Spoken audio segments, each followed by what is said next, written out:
ప్రైజ్లాడండి. బాగున్నారా? ఇది నువ్వు దేవుని వాగ్దానం చూసుకుందాం రండి. చిన్న విషయం అండి.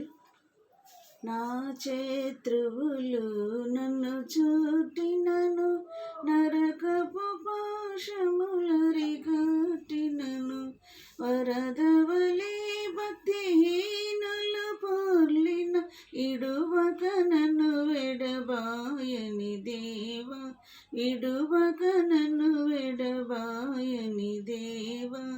యెహోవా నా బలమా, యథార్థమైనది నీ మార్గం, పరిపూర్ణమైనది నీ మార్గం. ఈ దినం వాగ్దానం అండి.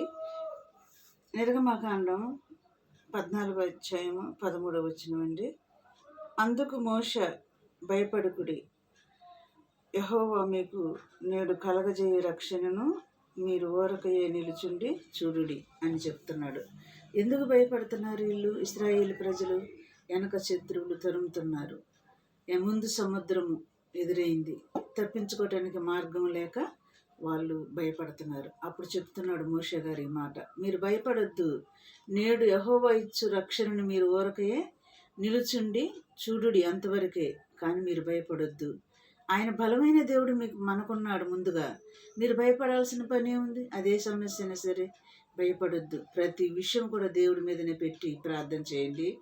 ఆ ప్రార్థనకు దేవుడు ప్రతిఫలం ఇస్తాడు. భయపడే అవసరం లేదు. మన శత్రువుల చేతుల నుంచి దేవుడు మనల్ని విడిపించడానికి సమర్థుడైన.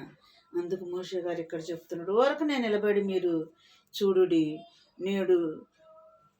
మీరు నేడు చూసిన ఐగుప్తులను ఇక మీదట మరి ఎన్నడను కూడా చూడరు. మీ శత్రువులు ఇక ఎన్నడూ కూడా చూడరు. వారు తరిమిన, వారు వెనకబడ్డా కానీ మీకు భయపడాల్సిన పని లేదు. దేవుడు మీకు ముందుగా నడుస్తున్నాడు. కాబట్టి మీరు భయపడొద్దని మోషే గారు ఇశ్రాయేలు ప్రజలతో చెప్తున్నాడండి. ఈ దినం మరి వాగ్దానం అండి ఇది. ఏ విషయంలో మీరు భయపడుతున్నారో ఆ విషయంలో భయపడొద్దు. ప్రభు నేడు రక్షకుడుగా మీకు ముందుగా నడుస్తాడు. మరి ఈ దినం వాగ్దానాన్ని బట్టి మనం ప్రార్థన చేసుకుందామా? కళ్ళు మూసుకోండి.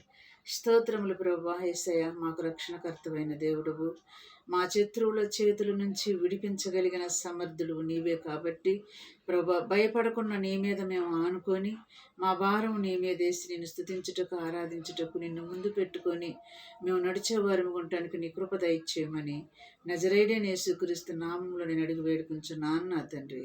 ఆమేన్. God bless you.